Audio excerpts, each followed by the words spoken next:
हाँ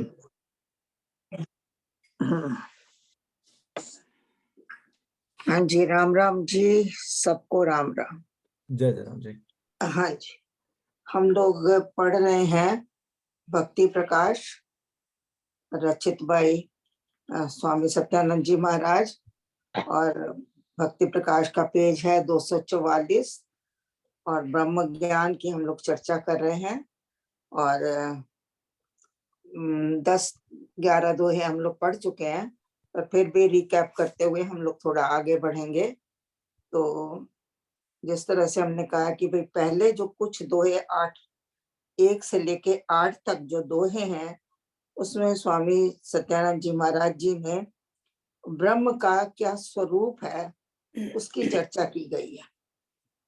और उसके बाद फिर उस ब्रह्म को हम किस तरीके से उस तक पहुंच सकते हैं या उसका अनुभव कर सकते हैं, कैसे उसकी कृपा के पात्र बन सकते हैं, आगे के 9वें दोहे से लेकर 15वें दोहे तक स्वामी जी ने हमको वो विधि बताई है। तो अब हम लोग पहले तो स्वरूप की चर्चा करेंगे, शुरू से जल्दी से करेंगे, क्योंकि पहले पिछले हफ्ते भी एक चर्चा हो चुकी है और उससे पहले भी। तो वही बताया उन्होंने कि ब्रह्म जो है वो सत्य है, पूर्ण सत्य है, ज्ञानमय है, अनंत है, और सबका अंतर्यामी है, तीनों गुणों से पार है, अपार है, उसका कोई पार नहीं पा सकता, और अचल है, मतलब स्थिर है, वो एक जगह पर अपना स्थिर है, उसका एक ठिकाना है, वो इधर उधर चल के नहीं जाता कि कभी प्रकृति में आ जाए, कभी वो कहीं और चला जाए, तो उसको अचल बताया है।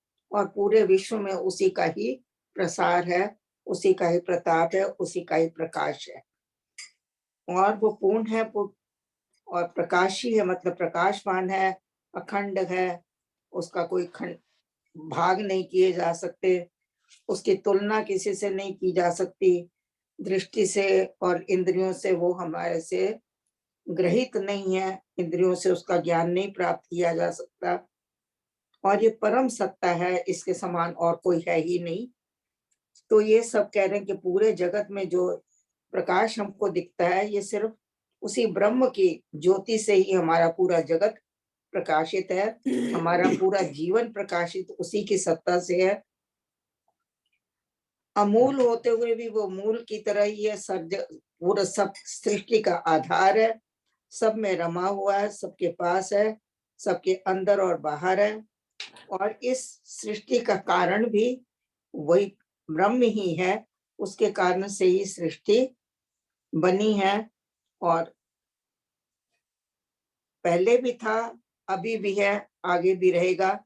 इसी को सत्य कहते हैं जो सदा रहता है, इसीलिए वो कह रहे हैं कि वो पहले भी था, अभी भी है, आगे भी रहेगा। ब्रह्म जो है वो अद्वैत है, उसके अलावा दूसरा कुछ नहीं है, वो एक ही सत्ता है, एक ही तत्व है, परम तत्व है, इसलिए इसको अद्वैत कहते हैं। तो वो ब्रह्म जो है अद्वैत है, वेदों में उसका बखान है, वेद उसे उदासीन बताते हैं, न्यायकारी बताते हैं, और बताते हैं कि उसको ब्रह्म को किसी से कुछ अपेक्षा नहीं है, कुछ लेना देना उसका किसी से नहीं है, साक्षी रूप में हमेशा विद्यमान है, कर्ता भी पुरुष है, ना कुछ करते हुए भी वो कर्ता कहलाता है, क्योंकि उसी की सत्ता में या उसी के निरीक्षण में पूरी सृष्टि काम कर रही है, इसलिए उसको कर्ता पुरुष भी कहते हैं। कमलेश दीदी, अद्वैत का मतलब जिसके जैसा कोई और नहीं है? अद्वैत माने एक ही है, दूसरा नहीं है। हाँ, उसके जैसा कोई और नहीं है। नहीं, जैसा नहीं, ओनली वन, ओनली वन। जैसा जहां आपने किया वहां 2 हो गए।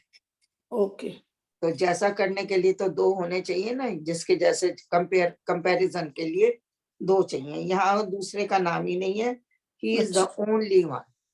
ओके, या और वो कह रहे हैं कि पूरी सृष्टि में वो करता है, कर्ता पुरुष कहलाता है, पूरी सृष्टि के त्राण को हरने वाला है, दुखों को हरने वाला है, सारे संसार पे शासन करने वाला है, और पूरे जगत को उसने धारण किया हुआ अपने ऊपर, क्योंकि उसी से ही जगत प्रकट हुआ है, तो इसलिए उसको शासक और धारक दोनों ही माना जाता है, और वो दाता है, सब कुछ देने वाला है।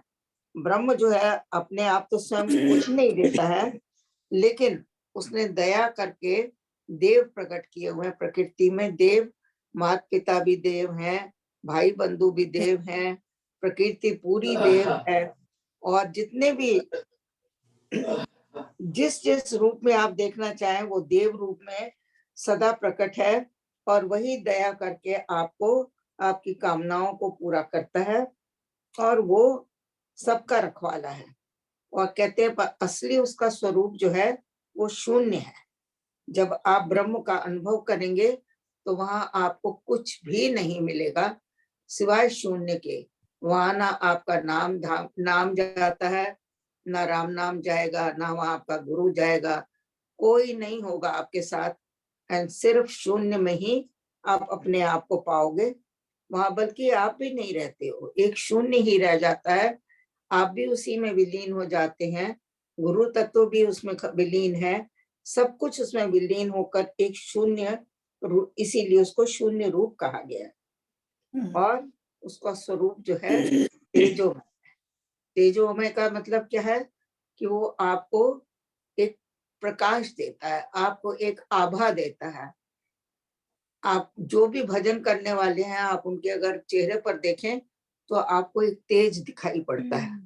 वो तेज क्या है? जैसे एक गर्मी भी है, सुंदर रूप भी है, और सूर्य का प्रकाश जैसा भी चमक है, तो सारी चीजों को मिलाकर एक तेज बनता है, और जो आपको प्रभावित करता है, अपनी ओर खींचता है, आपको बताता है कि इस व्यक्ति के अंदर विशेष गुण है, कुछ विशेष गुण है, इसीलिए उसके चेहरे के ऊपर जो दमक है, उसके ऊपर जो चमक है, उसको तेज रूप ही कहा जाता है। और ये ऐसे नहीं आती है, जब बहुत इंसान तप करता है, जप करता है, भगवान की कृपा पात्र बनता है, और तब जाके ये तेज धीरे धीरे आपके ऊपर प्रकाशित होता तो पूरी शरीर में है, लेकिन चेहरे पर ये आपको खास दिखाई पड़ता है।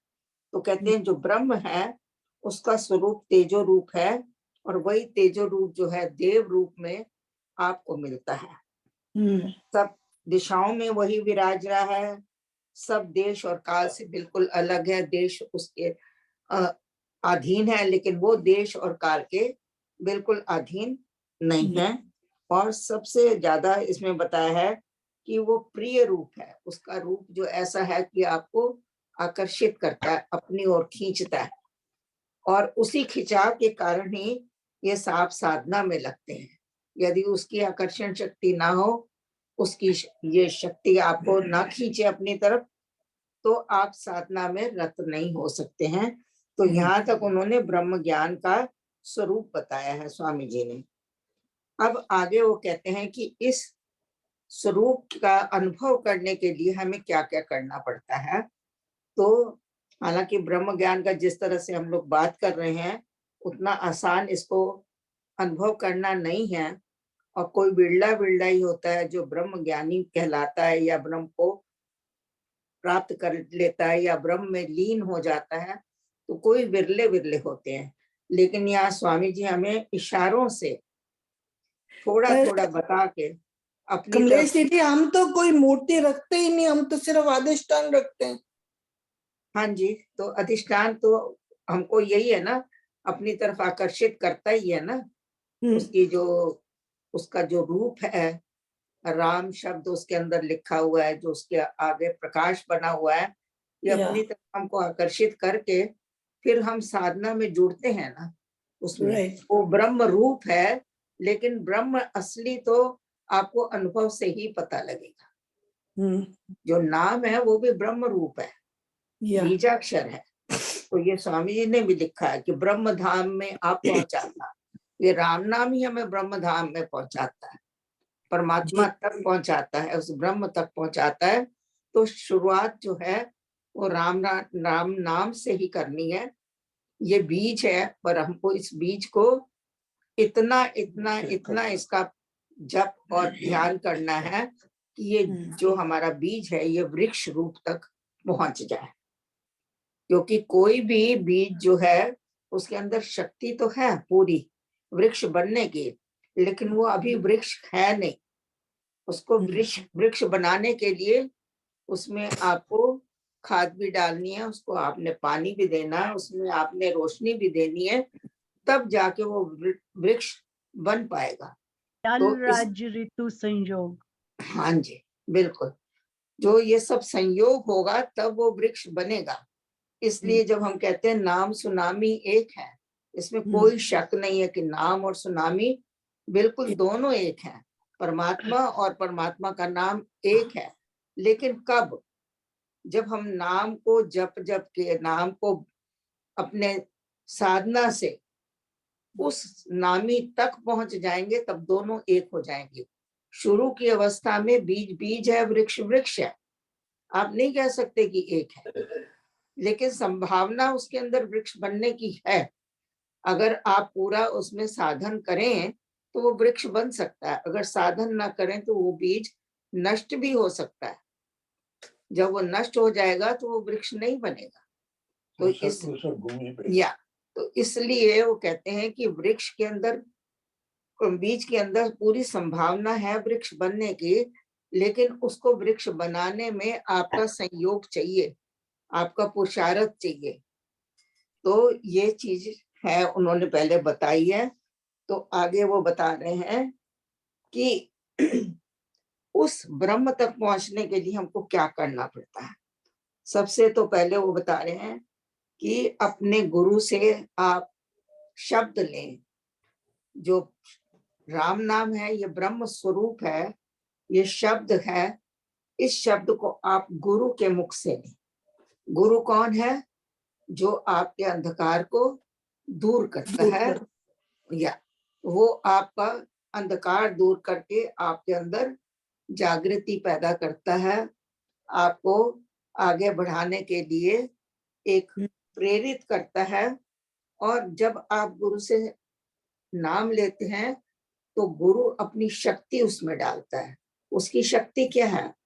उसने जो नाम को सिद्ध कर लिया है, उसने जो तप किया है, उसने जो साधन किए हैं, जिस तक वो ब्रह्म तक पहुंच चुका है, वो जो शक्ति उसके पास है, उस शक्ति को वो आपको जब नाम देता है तो वो शक्ति उसके साथ जुड़ जाती है। आप साधारण किसी से नाम लें या खुद अपने आप माला लेके राम राम राम राम करें तो वो फल तो देगा, लेकिन जो शब्द गुरु ने दिया आपको, उसका जो फल है वो अनंत गुना है, अनंत गुना। तो इसलिए वो कहते हैं कि गुरु मुख से आप शब्द लें, फिर उसको अपने मन में रखकर उसका आराधना करें। फिर आराधना करने के वक्त आपके मन के काफी सारे विकार आते हैं, जो आपकी वृत्तियां होती हैं, जो कि आपके चित्त के अंदर है, क्योंकि चित्त ही जो है वो हमारी वृत्तियों का भंडार है, वो सागर है वहां। तो कहते हैं वो जो वृत्तियां हैं वो बार बार चित्त में से मन को अपनी तरफ खींचती हैं, और मन को जब वो अपनी तरफ खींचती है तो मन हमें बुद्धि को साथ लेके बाहर की तरफ भागता है। बाहर की तरफ से आकर्षित होके फिर इंद्रियां जो है वो कर्म करती हैं और हमें भटकाती हैं। तो कहते हैं जो ऐसी चीज है उसको जब आप नाम लेते हैं तो आपकी वृत्तियां जो बाहर की तरफ भाग रही हैं उनको आपने वापस लेके आना है।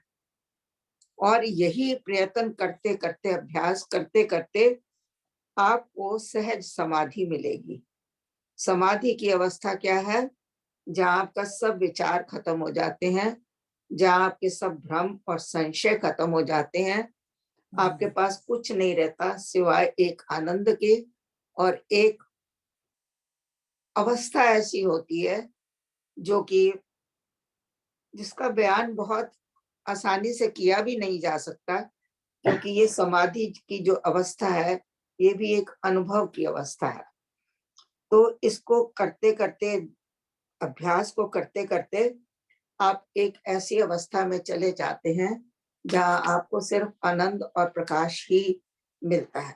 तो स्वामी जी ने यहाँ ये बताया है कि नाम का जो जप है वो करते करते हमें समाधि की अवस्था तक पहुंचना है। खाली नाम जप करते करते वहीं पर रुकना नहीं है। नाम तो एक पहली सीढ़ी है और समाधि और जो ब्रह्म ज्ञान है ये एक अंतिम सीढ़ी है, अंतिम हमारी एक अवस्था कह लीजिए, मंजिल कह दीजिए। हमारा एक यही उद्देश्य है कि हमने ब्रह्म तक पहुंचना है, उसका अनुभव करना है। तो वो कहते हैं कि इस तरह से करना है। और फिर उसको नाम को जपने से क्या होगा, एक अग्नि सी अंदर आपके पैदा होएगी। नाम जो है ये प्रभाव करता है, और प्रभाव कैसे करता है कि जैसे दो पत्थरों को हम घिसते हैं उसमें से अग्नि पैदा होती है, इसी तरह नाम जपते जपते जपते जपते नाम की जो एक अग्नि है, नाम भी एक हमारे पत्थर जैसा जो शरीर है या जो मन है, बुद्धि है, जो कि एकदम से भ्रमित हुई पड़ी है या संसार में भटकी हुई है, उसमें ये एक रगड़ पैदा करता है, एक शक्ति रगड़ है। पैदा करता है। और वो रगड़ जो है वो अग्नि जैसा काम करती है, और इससे करते करते आपका जो ध्यान है वो आत्मा की तरफ, संसार से मुंह मोड़कर आत्मा की तरफ दिशा उसकी बन जाती है। यहाँ मैं एक बात और बताती हूँ कि जो मैंने सुनी है कि स्वामी जी ने, सत्यानंद जी महाराज जी ने लिखा है, राम मुख से उच्चारते पाप वही सब जाए, फिर भीतर आवे नहीं माँ कपाट हो जाए। कि नाम माँ बोलते ही पाप तो जो बाहर निकल गए थे वो फिर वापस नहीं आते। फिर एक दूसरा दोहा उन्होंने लिखा है, राधुन मूलाधार से जैवी शक्ति जगाए, माँ 10वें द्वार तक तभी उसे पहुंचाए। तो क्या है कि राधुन मूलाधार से, जो हमारी मूलाधार में शक्तियां सोई पड़ी हैं, रा बोलते ही वो जागृत हो जाती हैं और वो ऊपर की तरफ चढ़ने लगती हैं। और फिर माँ बोलते तक वो हमारे सहस्त्र, जो हमारा सहस्त्रार्थ है, वहां तक पहुंच जाती हैं और उसको 10वें द्वार को खोल देती हैं। सहस्त्रार्थ को 10वां द्वार भी कहते हैं। 9 द्वारों को पार करते हुए या 9 चक्रों से घूमती हुई ये अखीरले चक्र तक हमारे पहुंचती है। तो ये तो हमारे स्वामी जी ने इतना सुंदर इनका राम शब्द का वर्णन किया है। मैं कल सुन रही थी, स्वामी तुलसीदास जी ने भी इसका वर्णन किया है। जो उन्होंने, मुझे दोहा तो नहीं पूरा याद है, लेकिन अर्थ मैंने तो जो पकड़ा है वो मैं आपके सामने शेयर करना चाहती हूँ।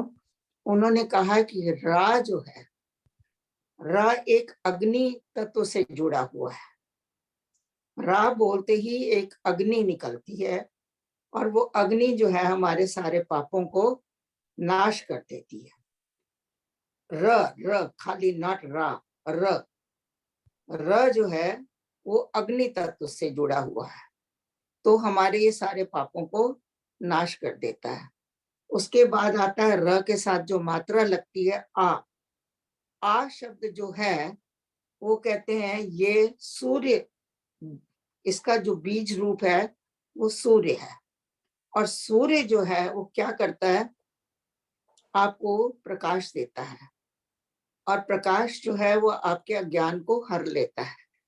तो वो जो सूर्य तत्व है आ वाला, वो हमारे प्रकाश हमको देकर हमारे अंधकार को दूर करता है।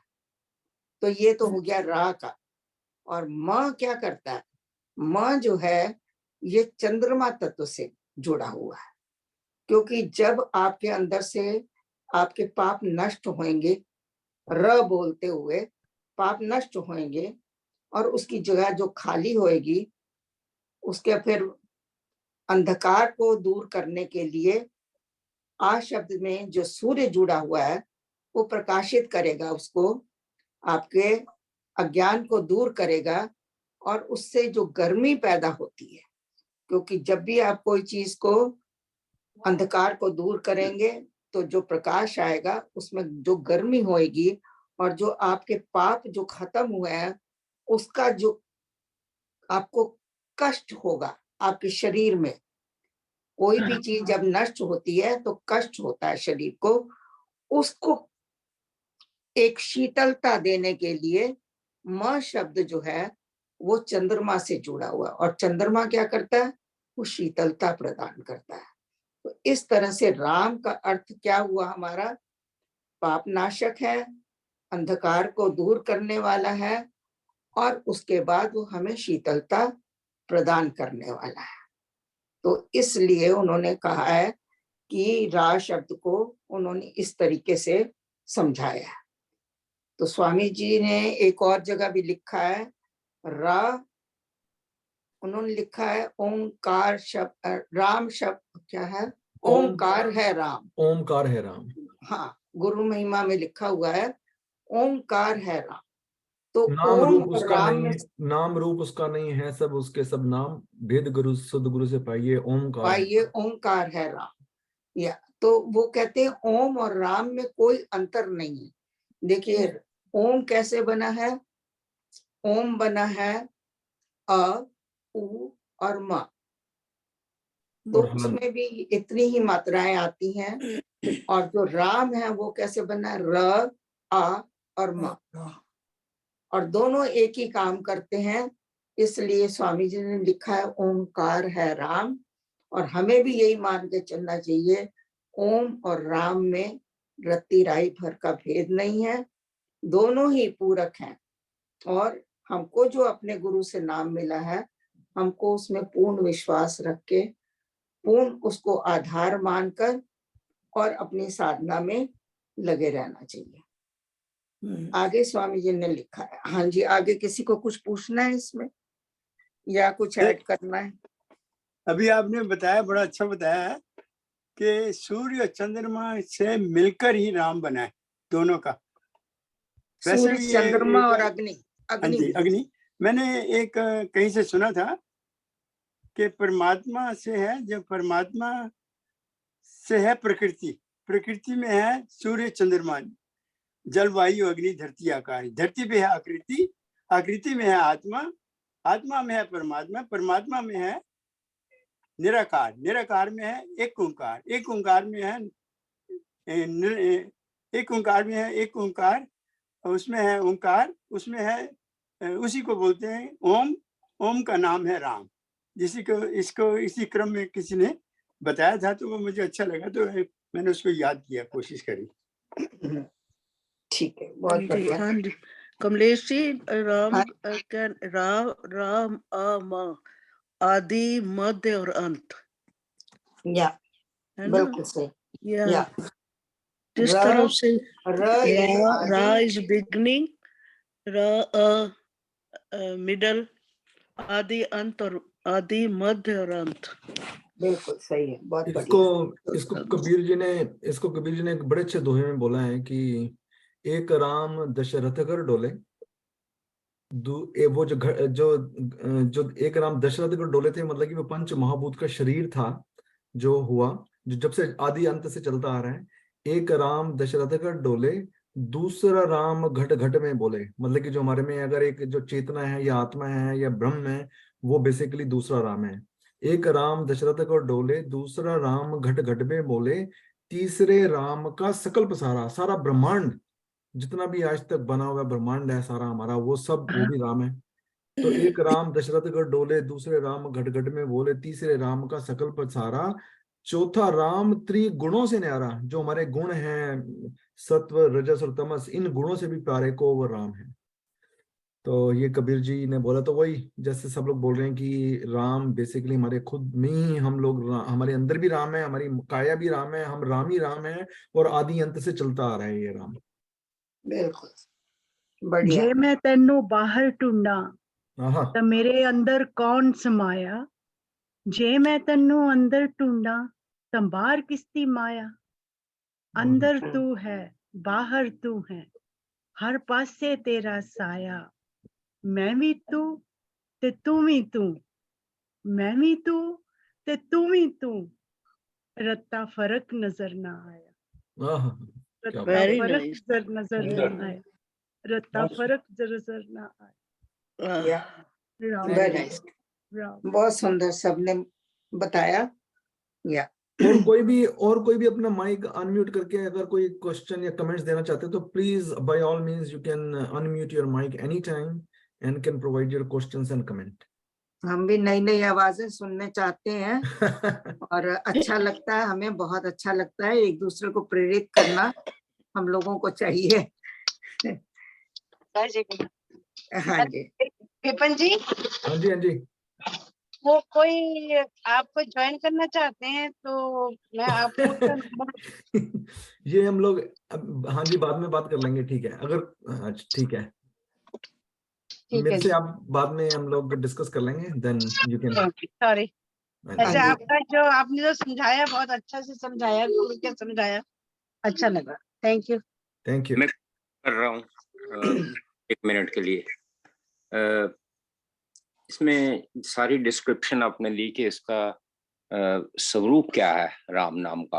वैसे केवल जी ने इसकी डिस्क्रिप्शन पहले जो रिकॉर्डेड सेशन में दी हुई है और इसमें फुल डिस्क्रिप्शन दी है कि हमारा अधिष्ठान है क्या, और इसके चारों कोने के ऊपर स्वास्तिक का निशान भी है, विच मीन्स कि it is protecting us. Protection भी है, जैसे फायर वॉल होती है ना कंप्यूटर में। तो हर लाइन अमृतवाणी की भी यही कहती है, जो जिसमें राम नाम शुभ जागे, कोई सी भी लाइन आप पकड़ लो कहीं से भी, वो यही कहता है कि आपका आदि अंत है राम। तो आप अगर इसमें सचमुच जुड़ जाएं, एक तो होता है ना intense desire to get it, कि मुझे करना ही है, खाली विटनेस बन के नहीं राम शरणम चला जाना, हाजिरी पूरी कराई, चमचम खा है, वो काफी नहीं है। काफी ये नहीं है, काफी ये है कि आप आए या जाएं या ना ही आए, जूम पे ही बैठे, जैसे मर्जी है वैसे बैठे, जिस मर्जी स्टेट से जुड़े हो, आप राम नाम से जुड़े हो या नहीं सच्चे दिल से, अगर हाँ आपकी इंटेंस डिजायर है, बर्निंग डिजायर, जैसे इसका एक एग्जांपल ले लेता हूँ। मान लीजिए आप रेगिस्तान में चल रहे हो, बड़े ही प्यासे हो, पानी मिल ही नहीं रहा आपको, ढूंढते ढूंढते आपका गला इतना सूख गया कि आप मरने की कगार पे हो, और कोई आदमी कहे मैं पानी तो दूंगा लेकिन बदले में आपकी जान ले लूंगा, या पीते तो मरते और ना पीते तो मरते, तो आदमी कहता है पी के ही मरो ताकि तृप्त होके मरो। तो आप अपने आप को खुद को मिटाना ही उसे पाना।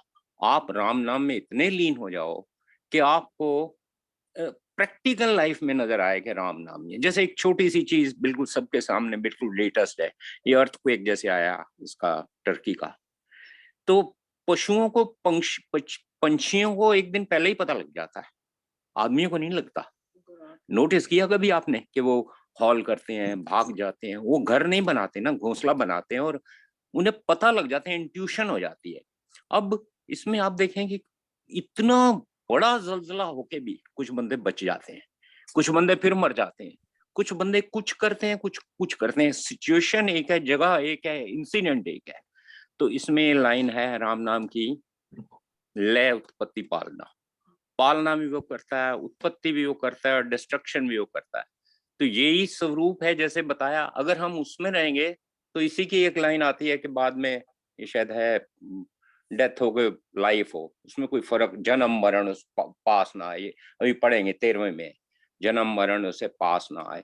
तो तब आपको ये वाली चिंताएं नहीं तकलीफ देती, लेकिन आदमी इतना ज्यादा इन्वॉल्व हो जाता है बाकी चीजों में कि उसे इसे साइड लाइन रख लेता है।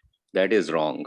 तो जितना ज्यादा हम इसमें टाइम देंगे, मनन, manan is a very important word, खाली कर नहीं लिया है, पढ़ नहीं लिया, काफी पढ़ने के बाद जब किताब बंद कर देते हैं, जब अपने अपने और कामों में लग जाते हैं, कोई एक आधी लाइन, कोई एक आधी चीज, कुछ भी इंस्पिरेशनल हो, जो अगर बार बार याद रखें तो वो फिर मन में बस जाता है, तब इसका रियल इफेक्ट होता है। और अगर हम इसे फॉर्मेलिटी के तौर पे करें, जैसे मैं एक छोटा सा एक लाइन दे के बात खत्म करूं। एक व्यापारी है और डॉक्टरों ने जवाब दे दी तू बीमार है भाई, अब तेरे दिन खत्म ही है, इसकी जो सेवा करनी है घर वालों ने कर लो, और बस फिर ये इसने तो ऊपर ही जाना है। तो लेटा हुआ है, बीवी बैठी सेवा कर रही है, उठ के कहता है मेरा बड़ा लड़का कहाँ है? तो यहीं खड़ा है, इधर ही है। तो उसके बाद छोटा लड़का कहाँ है? वो यहाँ खड़ा हुआ है इस साइड पे जी। और छोटा कहाँ है? वो भी यहाँ खड़ा है। तो फिर दुकान पे कौन है? उसके बाद मर गया। और उसका मरते वक्त पे भी राम नाम को कहाँ ध्यान रहा होगा, जब मर भी रहा है तो भी वो दुकान ही सोच रहा है, पैसे ही सोच रहा है, कुछ और ही सोच रहा है। तो ये आदत उस वक्त नहीं आने वाली, पहले ही आने वाली है। तो earlier to this practice the better it is. हाँ जी, तभी तो कहते हैं जिसमें बस जाए राम सुनाम वो होवे पूर्ण काम, उसकी सब कामनाएं पूर्ण हो जाती है। बिल्कुल बिल्कुल सही जी, बिल्कुल सही। हाँ जी, आगे चल रहे हैं। वो कहते हैं जी, अग्नि मथन से अग्नि जैसे जगे ध्यान से आत्मा तैसे। आत्मा धीरे धीरे जग जाती है जब बार बार घर्षण होता है नाम का हमारे अपने अंदर में, तो उस घर्षण से धीरे धीरे आत्मा के ऊपर चोट पड़ती है और आत्मा के पर्दे हटते हैं और हमारा ध्यान जो है ऊपर ऊर्ध्वगामी होता है। ऊर्ध्वगामी मतलब ऊपर की तरफ चलने लगता है। अभी तक हमारा सारा ध्यान जो है वो संसार की तरफ या नीचे की तरफ जाने से हमारी सारी शक्ति व्यर्थ हो रही है। जब आपकी जो ध्यान है या आपका जो नाम है अपनी शक्ति छोड़ता है तो वो आपका ध्यान ऊपर की तरफ चढ़ता है। ऊपर की तरफ जाने से हमारी आत्मा का विकास होता है। तो कहते हैं ऐसी अवस्था में कैसे आएगी? मन को बार बार वृत्तियों से मोड़कर अपने मन को टिकाना है एक जगह पर स्थान। जैसे हमारे सामने अधिष्ठान है, उस अधिष्ठान के ऊपर हमने अपने मन को टिकाना है, राम नाम की ध्वनि को करना है और करके फिर उसको सुनना है। तो आगे आएगा तो सुनेंगे, देखेंगे कि वो बार बार अपने मन को टिकाने का ये तरीका बता रहे हैं। और यही मन को टिका के ये एक अभ्यास है। ये अभ्यास जो है यही हमारे जो जीवन का एक रहस्य है उसको प्रकट करेगा। हमारे जीवन में रहस्य क्या है कि आत्मा को हम इग्नोर किए बैठे हैं, शरीर को हम पूरी मान्यता देके बैठे हैं। तो ये जो हमारा हमने अपने मर्म को, अपने रहस्य को अपने ओझल किया हुआ है, अपने आप से ओझल किया हुआ है। अभ्यास करते करते करते करते हमको हमारे अपना मंजिल का रहस्य मिलेगा, एक मार्ग मिलेगा, एक उसका अर्थ समझ में आएगा कि हम ये सब क्यों कर रहे हैं। क्योंकि कोई भी काम हम जब करते हैं तो उससे पहले हमको ये पता होना चाहिए इस काम में करने में हमारा क्या फायदा हो रहा है, क्या हमको इसके बाद मिलने वाला है इसको करने से, इतना समय लगाना भी चाहिए कि नहीं लगाना चाहिए। तो ये जब चीजें हैं इनका अर्थ और मर्म मतलब होता है रहस्य, ये अभ्यास से ही हमको मिलेगा। फिर वो कहते हैं सुनकर शब्द मनन कर धारे। तो क्या कहते हैं, पहले शब्द को सुनो। सुनो कैसे? पहले बोलोगे तभी सुनोगे ना। तो कहते हैं पहले इसका मतलब है कि बोलना पड़ेगा, फिर जब हम शब्द को बोल के फिर सुनेंगे, फिर उस शब्द को हम मनन करेंगे। मनन कहाँ होता है? मन में। मनन कहाँ होता है? हमारे मन में होता है। उसको बार बार विचार करें, उसको सुने कि इस राम नाम को जो हम बोल रहे हैं, गा रहे हैं, सुन रहे हैं, इसका अर्थ क्या है, क्यों हम कर रहे हैं ये सब। ये एक भेद है। फिर आपको पता लगेगा कि ये जो भेद है आपका दूर होना शुरू हो जाएगा। आपको एक क्लैरिटी आएगी कि ये राम नाम हमको दुखों से निवारण करेगा, हमारे अंदर एक चेतना को जागृत करेगा। हमारी सुप्त चेतना जो आत्मा के रूप में पड़ी है उसको ये जागृत करेगा, हमें संसार सागर से पार करेगा, हमको एक दिशा देगा। ये सब सोचते हुए, चिंतन करते हुए, बार बार मन को एक जगह पर टिकाते हुए, तो ये हमारा भेद, नाम अपना भेद अपने आप ही खोलने लगता है हमारे ऊपर। तो ऐसा विचार करें। फिर उसके बाद पहले तो मन से मनन करें, फिर उसके बाद वो कह रहे हैं चिंतन कर। अब चिंतन कहाँ से होगा? अब कई लोग तो कहेंगे चिंतन और मनन एक ही है। एक समय पर जाकर ये एक हो जाते हैं, लेकिन अभी जो चिंतन है वो चित्त में होता है। चित्त कहाँ है? जो हमारी ये वृत्तियां हैं, जिसमें हमारे संस्कार हैं, जिसमें हमारी स्मृतियां हैं, जिसमें हमारा सारा कुछ पूरा रिकॉर्ड है, जो कि एक सागर के समान है, जिसकी की कोई किनारा नहीं है, अपार है, अथाह है, उसको चित्त कहते हैं। तो सारी चीजें जो है वो हमारे चित्त में ही हैं।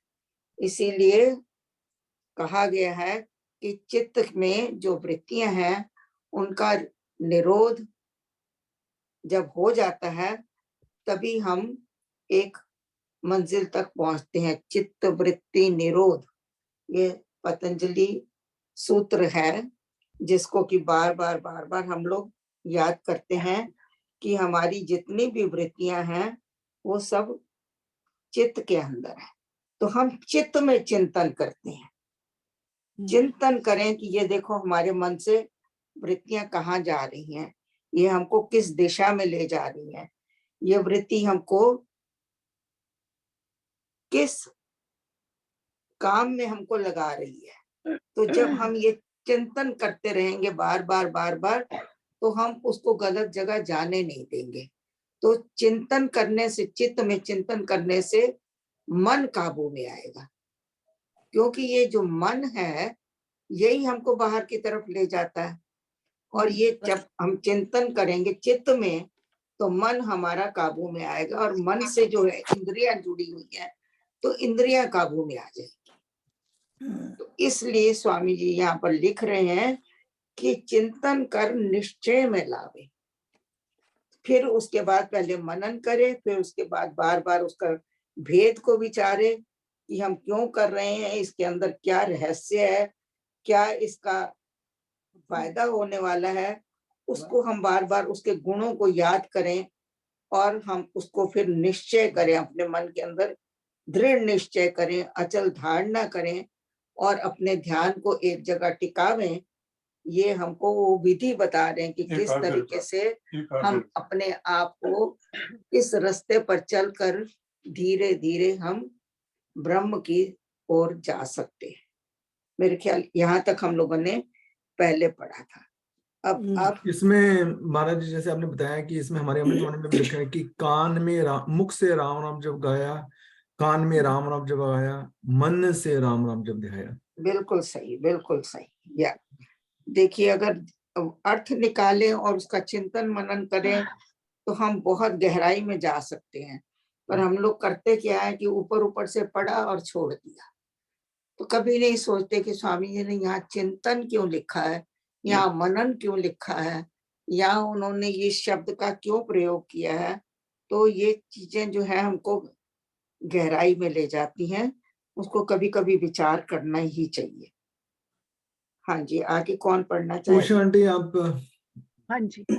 11 श्रवण बहुत मनन करके ही, निधि ध्यासन कर सत्य सनेही, श्रुति वचन में निश्चय लाके, होवे तृप्त सुज्ञान को पाके, ब्रह्म विद्या को भेदन हारी, नाशक भय भव भय विद्या भारी, पाप ताप सब मोचन हारी, मोचनकारी, पाप ताप सब मोचनकारी, ब्रह्म ज्ञान है विद्या सारी, ब्रह्म ज्ञान है विद्या सारी। हमने 11 कर लिया आंटी?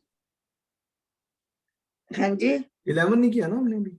नहीं, या हमने किया, अभी तो किया, अभी किया। अच्छा, धारणा ठीक जमा हुए। ओके, या ठीक। वो कहते हैं कि अब हमने श्रवण भी कर लिया, मनन भी कर लिया, फिर उसके बाद हमको क्या करना है? श्रवण भी कर लिया तो थोड़ा छोड़ दिया, उसके बाद मनन भी कर लिया, थोड़ी देर छोड़ दिया, फिर वो कहते हैं निधि ध्यासन करे। निधि ध्यासन क्या है? बार बार उसको अपने मन में लेके आओ, भूलो नहीं। मनन किया, लेकिन उसके बाद फिर चलते फिरते उसका ध्यान करो। निधि ध्यासन का मतलब क्या होता है? बार बार उसको स्मरण करना। और किसको स्मरण करे? उस सत्य को जिस तक उसने पहुंचना है, उस स्नेही को जिसको पाना है। ऐसे सत्य और स्नेही का, सत्य स्नेही का निधि ध्यासन करे, श्रवण करे, मनन करे, फिर उसको बार बार उसका ध्यान करे, उसको याद करे, और इस तरह से वो उसके अंदर बिल्कुल अंतःकरण के निचाई तक पहुंच जाएगी चीज। फिर वो उसको कभी बाहर नहीं निकलेगा, और अंदर में वो जैसे कोई चीज, कहते हैं ना, कील गाड़ दी, कील लगा दी नहीं कहते, कील गाड़ दी। गाड़ दी का मतलब बिल्कुल अंदर खोद के डीप तक चला गया। घोल तो दिया, ये राम नाम एक कील है हमारे अंदर, वो गड़ जाता है, एम्बेडेड हो गया। मतलब या- अंदर घोल दिया अंदर तुम्हारे। या अगर आप उसको उस रूप में लिक्विड फॉर्म में देखें तो आप घोल सकते हैं। अगर आप उसको ठोस फॉर्म में देखते हैं तो फिर आपने उसको गाड़ दिया। सभी ठीक है, जिस रूप में भी आप चाहें वो हर रूप में है। हाँ जी, अब वो क्या कह रहे हैं? श्रुति वचन में निश्चय लाके।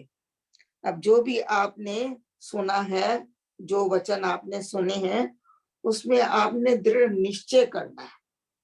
बिल्कुल निश्चय कि हाँ, इसके अलावा और कुछ नहीं है। मेरे चारों तरफ जो भी कुछ हो रहा है, सिवाय राम नाम के मैं और किसी में नहीं हूँ। मेरे अंदर भी राम है, बाहर भी राम है, दाएं भी राम है, बाएं भी राम है, ऊपर भी राम है, नीचे भी राम है। जैसे मछली जल में होते हुए जल का अनुभव करती, उसी तरह से हमको इतना निश्चय कर लेना है कि इसके अलावा मेरे लिए और कुछ नहीं है, क्योंकि ये मेरा गुरु का दिया हुआ वाक्य है, ये मेरे गुरु का दिया हुआ नाम है। इतना निश्चय हमको अपने गुरु में होना चाहिए और गुरु के दिए हुए नाम में होना चाहिए, और तभी ये काम करेंगे। फिर उसमें क्या है? होवे तृप्त सुज्ञान को पाके। अब जब आप इस तरह से नाम का ध्यान करेंगे, श्रवण करेंगे, मनन करेंगे, निधिध्यासन करेंगे, तो उससे आपको क्या मिलेगा? ज्ञान मिलेगा। और जो वो ज्ञान है वो आपको तृप्ति देता है। आपको लगेगा हाँ अब ठीक है। उससे पहले बेचैनी रहती है। अब समझ में आया। हाँ, आपका भेद खुल गया कि इसका भेद यही है, यही रहस्य था। और जब आपको वो मिलता है तो आप एक तरह से तृप्त हो जाते हैं। जैसे खाना खा के पेट भर जाता है तो आपको तृप्ति महसूस होती है, उससे पहले आप भूखे होते हैं। तो इसी तरह से नाम का जप करते करते करते करते ज्ञान भी प्राप्त होता है, और उस ज्ञान से हमारे अंदर तृप्ति एक तृप्ति आ जाती है। और वो तृप्ति कैसे आती, कब आती है? ब्रह्म भित्ति को भेदनहारी। ये जो नाम है, ये हमको हमारे अंदर जितने भी संशय हैं, भ्रम है, उनकी दीवारों को ये तोड़ देता है। कहते हैं स्वामी, एक भजन भी लिखा हो, भ्रम भय भेद भाव से दूर। तो ये सारी जो है कई चीजें हैं, सारी जो हमारे अंदर भ्रम है। भ्रम क्या होता है? भ्रम ये होता है जो आपको दुविधा में डालता है, दो चीजों में डाल देता है कि ये सही है कि ये सही है। आप निर्णय जब नहीं कर पाते हो तो वो एक हमारी भ्रम की स्थिति होती है। और जो ये भ्रम है हमें कहीं टिकने नहीं देता, क्योंकि हमारा मन जो है इससे अस्थिर हो जाता है। कभी एक तरफ होता है, कभी दूसरी तरफ डामाडोल हो जाता है। और ऐसे लगता है जैसे कोई बेपेंदी का लोटा होता है ना, एक लोटा होता है जिसकी पेंदी खराब हो गई है, तो कभी इधर लुढ़कता है, कभी उधर लुढ़कता है। तो उसी तरह तो से कमलेश दीदी, ब्रह्म क्या होता है कि भगवान है कि नहीं है? हाँ, ये भी हो सकता है। हर चीज में आपको भ्रम आ सकता है। ये रस्सी है कि ये सांप है, ये भी भ्रम है। आपको हर चीज में, ये रास्ते पे मैं चल रहा हूँ, राम नाम पता नहीं फायदा करेगा कि कुछ हो भी रहा है कि नहीं हो रहा, ये भी तो भ्रम है। जितने भी संशय हैं, भ्रम है, यही तो दुविधा में डालते हैं हमको। जब तक हमारा निश्चय नहीं होता तब तक ये हमें भटकाते ही रहते हैं। तो ये ब्रह्म की भित्ति, भित्ति मतलब दीवार को भेदन करने वाला, मतलब तोड़ने वाला, उसको गिराने वाला, ये जो हमारा राम नाम है, ये काम करता है, हमारे भ्रम को, संशयों को दूर कर देता है। नाशक भव भय अविद्या भारी। अब देखिए 2 शब्द हैं ये, इसमें छोटे छोटे हैं, हम लोग पढ़ के ऐसे ही छोड़ देंगे।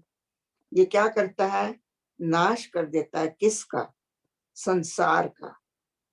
भव जो है, भव का मतलब होता है संसार, या एक इसका अर्थ दूसरा ये भी आता है कि जन्म और मृत्यु का जो भय, उससे हमको ये दूर करता है। और संसार जो ये सागर है, जिसको हम लोग अथाह सागर कहते हैं, भव सिंधु कहते हैं, समुद्र कहते हैं, ये जो हमारा संसार है, इसको कैसे पार करें, कैसे इससे तरें, तो ये जो एक हमारे अंदर भय है। और इतना जो भय ये है, ये किस कारण से है? क्योंकि हमारे अंदर अंधकार है, अविद्या है। क्योंकि हमने शरीर को माना हुआ है, आत्मा जो कि प्रकाशवान है, आत्मा जो ज्ञानवान है, आत्मा जो संशय को दूर करने वाली है, उस विद्या से हम दूर हैं। तो ये जो अविद्या हमने पाल रखी है अपने अंदर, इसकी जो संशय की दीवार है, उसका ये नाश करता है। कौन करता है?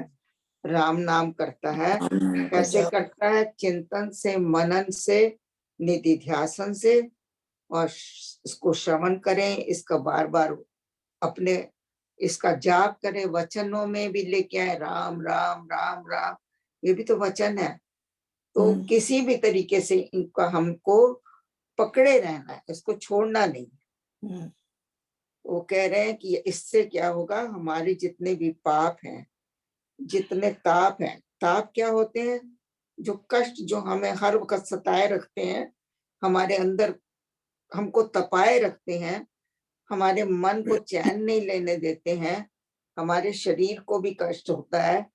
तो ऐसे जो पाप हैं, जो हमें हमेशा एक तरह से, जैसे आग के ऊपर हमारा पैर पड़ जाए और हम तड़प जाते हैं, उसी तरह ऐसा जो संसार का दुख है, संसार में जिस तरह हम सुख और दुखों के तराजू में कभी इधर पलट जाते हैं, कभी उधर पलट जाते हैं, कभी सुख का पलड़ा भारी होता है, तो कभी दुख का पलड़ा भारी हो जाता है।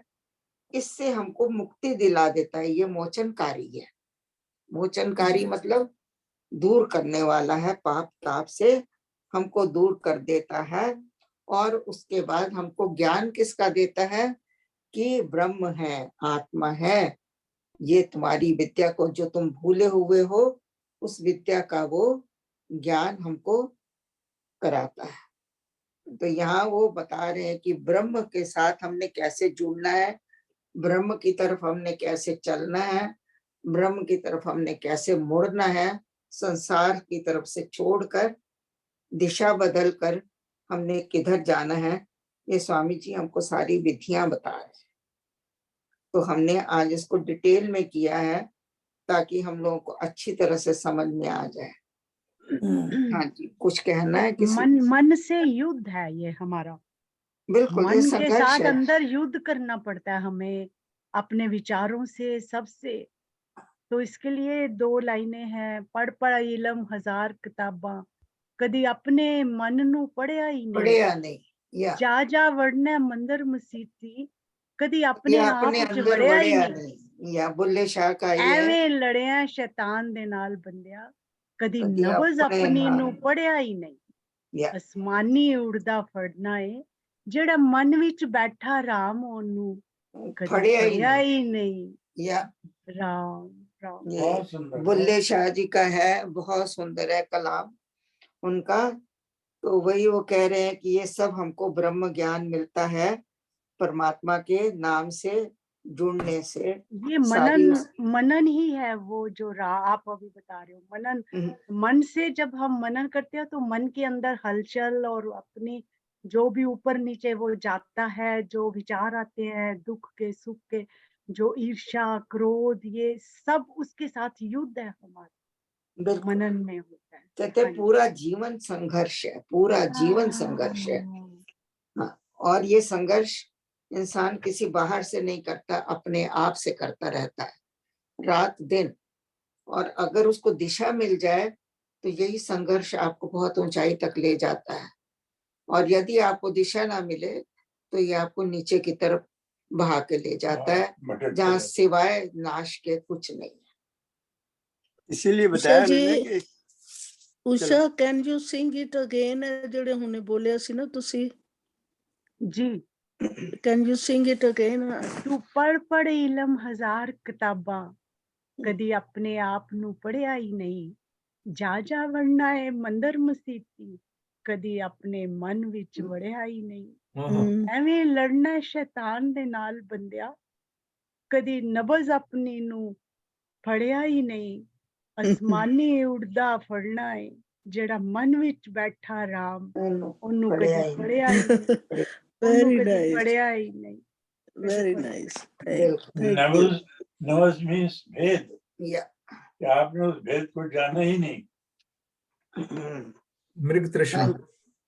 हाँ जी, आगे किरण आंटी 14th हाँ and ji, 15th, Ram 14 Ram and Ram ji. 15th। जय। परम ज्ञान ये जो जन पाए, जन्म मरण उस पास नाए। हो मन राम रस लेके, पतित सुपावन में मन दे के। ज्ञान वही दुख हरन बताया, ब्रह्म ज्ञान तथा ही गाया। रहे तृप्त सदा इसमें ही, विकसे ज्ञान यही जिसमें ही। रहे तृप्त सदा इसमें ही, विकसे ज्ञान यही जिसमें ही। क्या बात है आंटी, वेरी नाइस। जय श्री हाँ राम। जी। एक चीज मैं यहाँ बोलती हूँ, जब भी हम लोग कोई शब्द पढ़ते हैं तो उसको बीच में से जब हम तोड़ते हैं, अगर छोटा शब्द है तो उसको तोड़े नहीं। अब जैसे तथा है, इसका शब्द पूरा पढ़ें। ऐसे जब हम लोग पढ़ते हैं था नहीं, इसको पढ़ना है हमने तथा, तब उसका शब्द का अर्थ ठीक निकलता है। अगर हम उसको तोड़ देते हैं तो उसका शब्द का अर्थ फर्क हो जाता है, तो वो ठीक भी नहीं लगता है। इसलिए हाँ, बड़े शब्द है उसको आप तोड़ के पढ़ सकते हैं। एक छोटे छोटे जो शब्द हैं उनको हम लोग वैसे ही पढ़ें जैसे लिखे हुए हैं, तो ज्यादा इट मेक्स सेंस। हाँ जी, हाँ जी, समझ गए। आगे है जी, परम ज्ञान ये जो जन पावे। अब स्वामी जी कह रहे हैं कि ये जो ज्ञान आपको मिल गया, अभी आप पहुंचे नहीं है, आपने अभी उसका कुछ भी आभास भी नहीं किया है, कोई अनुभव नहीं किया है। सिर्फ आपको ये पता लगा कि हाँ ये रास्ता है, हमें इस रास्ते चलना है। तो इतना ज्ञान भी जो आपको मिल गया, तो इतना सोचने के बाद इसमें आपका जन्म मरण खत्म हो जाता है, क्योंकि आपने विचारों से जन्म मरण से अपने आप को मुक्त कर लिया है। कहते हैं ना, जैसा सोचो वैसा होता है। अगर आप ये सोच लेते हैं मैं मुक्त हूं, तो आप मुक्त हो। अगर आप ये सोच लेते हैं कि मैं जन्म मरण में मेरे पास नहीं आ सकते हैं, तो आपका विचार जब इतना दृढ़ हो जाएगा, एक बार से नहीं, बार बार, जब तक ये अंतःकरण तक आपके ना पहुंच जाए तब तक तो नहीं, लेकिन उसके बाद अगर ये ऐसा हो गया तो आपका ये विचार आपको बिल्कुल साकार हो जाएगा, क्योंकि जैसा सोचते हैं वो होके रहता है। तो इसलिए वो कह रहे हैं कि जब आपको ये ज्ञान मिलता है, और ये ज्ञान आपके पास फिर जन्म मरण से आपको दूर कर देता है, क्योंकि आप उस रास्ते चल पड़ते हो, और चलते चलते आप उसका अनुभव भी धीरे धीरे करने लग जाते हो। तो कहते हैं क्योंकि फिर आपको उस नाम में रस आने लग जाता है, आप उस नाम में मग्न हो जाते हो, और मग्न होने के बाद फिर वो मन जो आपको कि जितने भी आपके पाप हैं, आपने जितना भी अपने आप को नीचे की तरफ ले गए थे, तो वो पतित सुपावन आपके आप को पवित्र करता है। ऐसे जब आपका मन नाम में जुड़ जाता है, पतित सुपावन में मन देके, इसमें यह है कि वो परमात्मा जो है, जो पतितों को पावन करने वाला है, जब आप उसमें अपना तुम्हें भी पावन कर तो आप उसमें रस लेने लग जाते हो, तो आपको जो ज्ञान मिलता है वो उससे आप जन्म मरण से दूर मुक्त हो हो जाते जाता। हैं। हाँ जी, तो कहते हैं ज्ञान वही दुख हरण बताया। जैसे ही आपको ज्ञान मिला, आपका जन्म मरण से आपको लगा कि मेरा छुटकारा होने वाला है, कि मैं मुक्त ही मुक्त हूँ, मैं इसलिए मेरे पास नहीं आ सकते हैं, तो ये आपका दुख खत्म हो गया। क्योंकि सबसे बड़ा दुख संसार में जन्म मरण का है। इंसान जब जन्मता है तब भी बड़ा कष्ट, 9 महीने गर्भ में जब रहता है तो बहुत कष्ट भोग कर आता है, और भगवान से प्रार्थना भी करता है जीव जब पेट में होता है कि हे भगवान, मुझे इस दुख दर्द से बाहर निकाल, मैं बाहर जाके तेरे को कभी नहीं भूलूंगा, मैं तेरा नाम लूंगा, ताकि मुझे फिर दोबारा इस गर्भ में ना आना पड़े। लेकिन जैसे ही बाहर आते हैं, हम फिर वैसे संसार में रम जाते हैं, भूल जाते हैं। शुरू में तो याद रहता है। कैसे याद रहता है? आप देखिए, बच्चा सो रहा है, वो उसको इतनी चेतना उसकी कई बार होती है, उसको अच्छी बातें याद आती हैं, तो सोते सोते वो हंसता है। कभी कभी सोते सोते अपने आप ही रोने लग जाता है। आप उसके भाव मुद्रा को देखें, उसके चेहरे को देखें, तो आपको ये सब पता लगेगा। क्यों? उसकी चेतना में अभी सब कुछ है कि देखो मैं क्या सुख भोग के आया था, तो हंसता भी है। क्या दुखों का जब उसे याद आती है, गर्भ का दुख याद आता है, तो वो रोता भी है। तो इन सब चीजों को धीरे धीरे धीरे उसकी प्रवृत्ति संसार की तरफ होती जाती है। वो सब अपने प्रॉमिस किए हुए, जो उसने भगवान से वादे किए हैं कि मुझे इस नरक से निकाल, क्योंकि गर्भ नरक से कम नहीं है। कितने मल मूत्र में रहता है बच्चा, कितना उसको सांस लेने के लिए जगह नहीं है, उसको खाने पीने की कोई सुविधा नहीं है, कितना डिपेंडेंट होता है, कितना लाचार होता है, और कितनी छोटी जगह पे वो उल्टा होके लटका रहता है। तो ये उस वक्त बड़ा दुख का कारण होता है उसके लिए। तो भगवान से कहता है मुझे इस नरक से बाहर निकाल, मैं तुझे नहीं भूलूंगा। फिर वो धीरे धीरे धीरे संसार में जब उसकी प्रवृत्ति मुड़ने लगती है, या हम माता पिता लगाते हैं, या बाहर के आकर्षण उसको आकर्षित करने लगते हैं, तो वही जीव जो है फिर दुनिया का होके रह जाता है। तो कहते हैं जब ये ज्ञान उसको मिल जाता है, तो उसका सारा कष्ट दुख खत्म हो जाता है। और इसी ज्ञान को उन्होंने, स्वामी जी ने कहा, यही एक ब्रह्म ज्ञान है, यही आत्म ज्ञान है। आत्मा का ज्ञान और ब्रह्म का ज्ञान, आत्मा का ज्ञान और परमात्मा का ज्ञान, कोई भेद नहीं है। कहते हैं कि इस ज्ञान को पाकर जो साधक है सदा तृप्त रहता है, पूर्ण रहता है, और ये ज्ञान जो है धीरे धीरे उसके अंदर विकसित होता रहता है, विकास पाता है, वो ज्ञान में आगे वृद्धि करता है, और धीरे धीरे अपने पथ की तरफ अग्रसर होता रहता है, बढ़ता रहता है। हाँ जी। एक बच्चा जो गर्भ में होता है, वो उसके लिए कबीर जी ने बोला है कि कबीरा वो दिन याद कर जब पग ऊपर तल शीस, मृत्यु लोक में आके क्यों तू बिसर गया जगदीश। जगदीश बिल्कुल सही है, बिल्कुल सही बैठता है जो हमने अभी डिस्क्राइब किया है। हाँ जी, फिर से एक बार दोहराइएगा प्लीज। कबीरा वो दिन याद कर जब पग ऊपर तल शीस, मतलब कि पैर ऊंचे ऊपर थे, जैसे आंटी ने बताया कि उल्टा लटका होता है। हाँ जी। तो कबीरा वो दिन याद कर जब पग ऊपर तल शीस, मृत्यु लोक में आके क्यों तू बिसर गया जगदीश। हाँ, वेरी नाइस। सो ये कह के अब हम तो करते हैं, आपने कुछ ऐड करना हो तो बोलिए। ब्रह्म ज्ञान का चर्चा खत्म होती है यहाँ। चोपड़ा साहब कुछ कहना चाह रहे थे? मैं तो ये कह रहा हूँ कि जो ज्ञान हम खाली लेते हैं ना, ये एक लिमिटेड वो है रिसोर्स। इसको जिसमें जैसे एक एक लाइन इसमें इम्पोर्टेंट है ना, मनन करें, चिंतन करें, फुल कंसंट्रेशन से जाकर के श्रद्धा भाव से, फेथ पूरा 100% हो। जैसे इसमें फिर लाइन आई थी कि डाउटफुल ना हो, भ्रम भीति ना हो कि ये काम होगा कि नहीं। श्रद्धा, विश्वास, समर्पण, ये सारी चीजें हों तो भी जो बीज है, सारे बीज वृक्ष नहीं बनते, फ्रक्टिफाई नहीं होते, कोई होता है।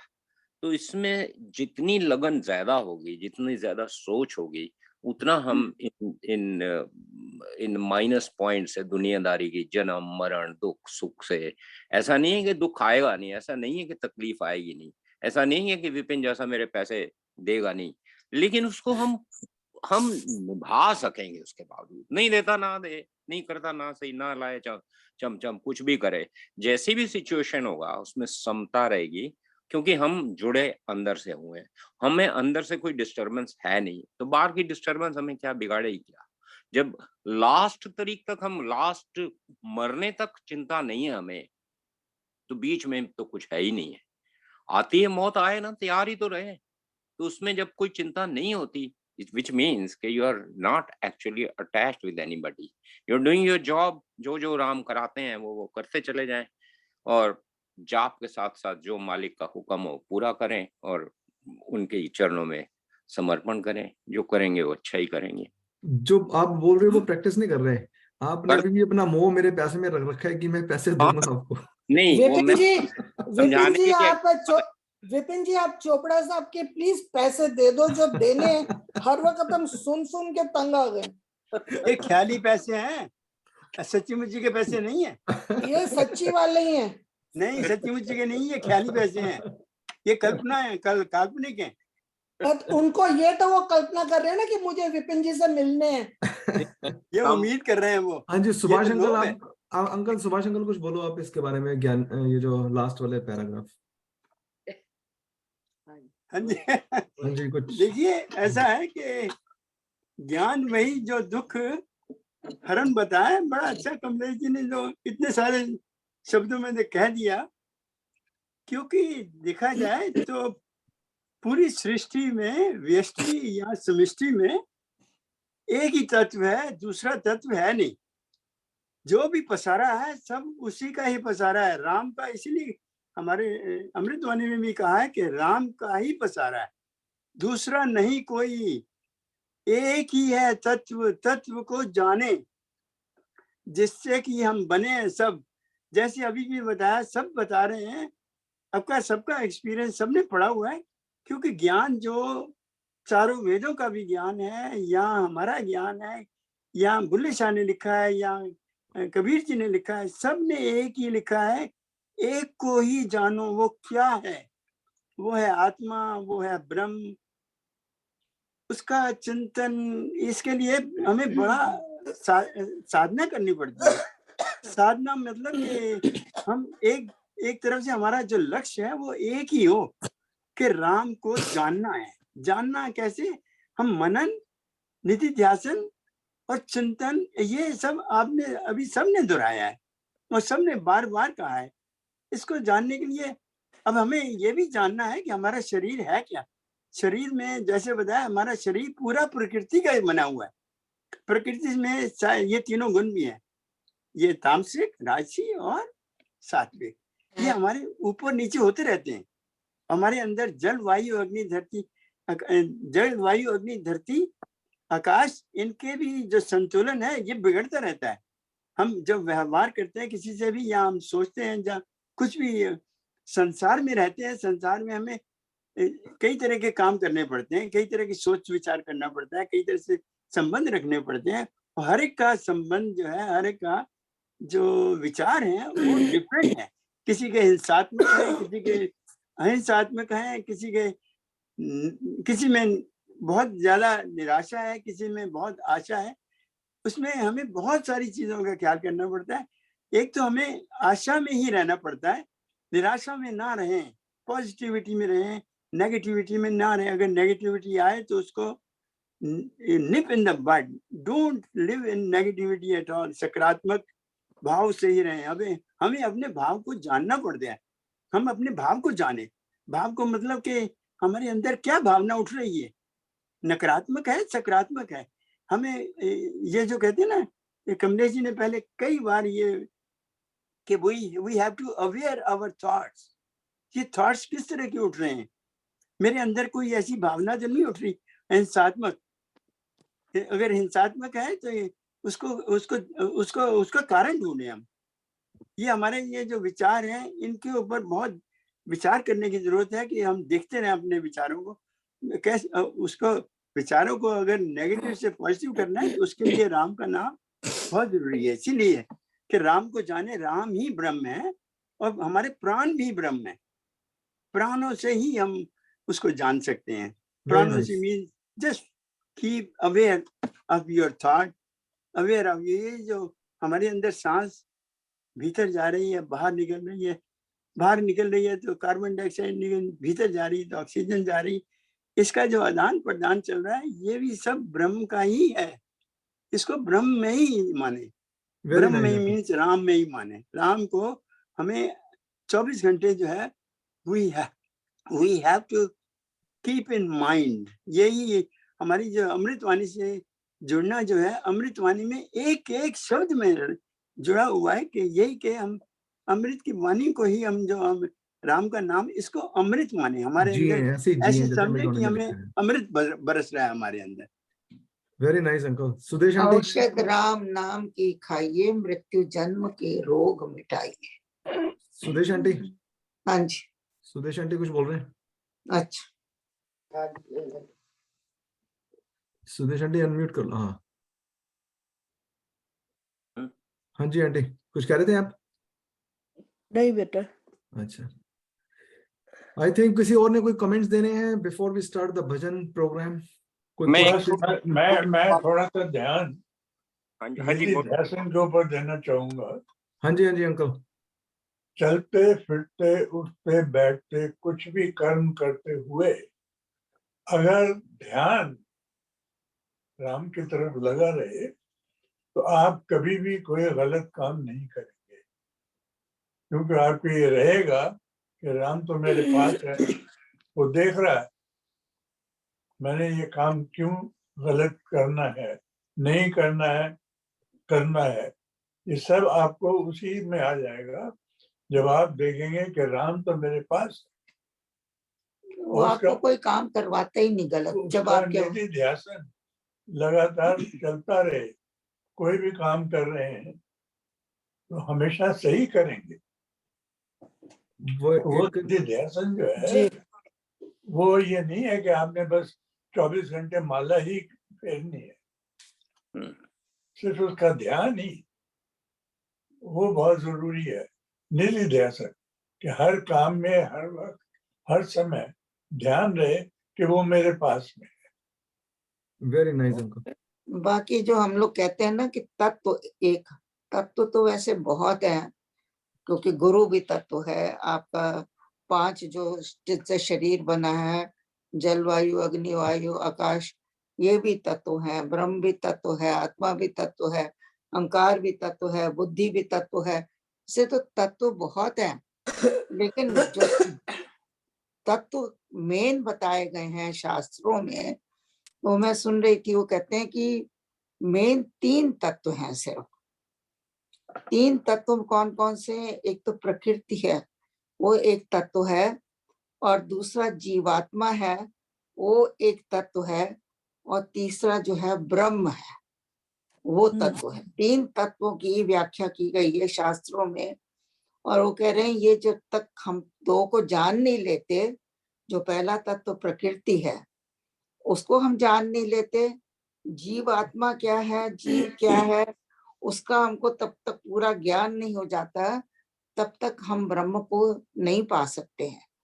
तो प्रकृति को जानने के लिए पहले हमको प्रकृति के 24 तत्व जो इसमें गुण हैं उनको जानना पड़ेगा, क्योंकि प्रकृति 24 तत्वों से मिलकर बनी हुई है और 25वां जो तत्व उसमें आता है वो पुरुष आता है।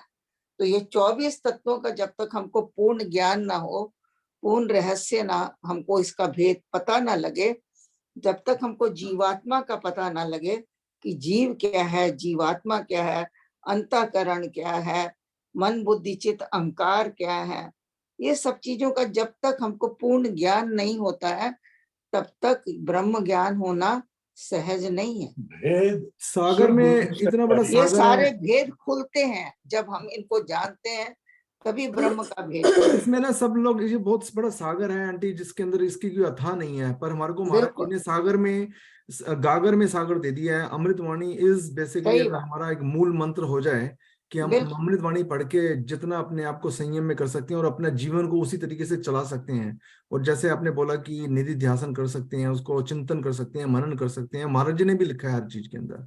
तो या हमारे लिए अमृतवाणी बहुत बड़ी चीज है। या तो इसकी ज्ञान की तो अथाह ही नहीं है कि 24 मैं ये तत्व कहती हूँ ना, हैं। लेकिन हम लोग अमृतवाणी को जिस रूप में देखना चाहिए, ज्ञान रूप में देखना चाहिए, उसको पढ़ना चाहिए, उसको समझना चाहिए, हम लोग सिर्फ एक उसको गा कर छोड़ देते हैं ना, तो उससे हमको उसका नहीं पूरा भाई, ऑफ लाभ कोर्स नहीं मिल पाता। महाराज जी ने ऐसा नहीं बोला कि छोड़ दो उसको, तो महाराज जी ने बोला कि इसका पूरा अपने जीवन में उतारो। ये औषधि जो है देख के, यही प्रिस्क्रिप्शन तो हम देखो कह मत, रहे हैं इसको खाना भी है। कि इसको हमने तो 24 तत्व हैं, ये बहुत ऐसा तो आंटी इतने अथाह समुंदर है, मैं आपको क्या बताऊं कि हम लोग जो हम कभी उसको हाथ भी नहीं लगाया। तो महाराज जी ने हमारे को सागर में गागर दे दी है, इसको भक्ति प्रकाश है, प्रवचन पीयूष है हमारे पास, और ये अमृतवाणी है, इसके हिसाब से हमारे को चलना चाहिए। आई थिंक हमारे पास टाइम जो है वो थोड़ा सा कम है। नहीं नहीं बिल्कुल सही आपने कहा, लेकिन देखिए स्वामी जी आपको हर चीज की तरफ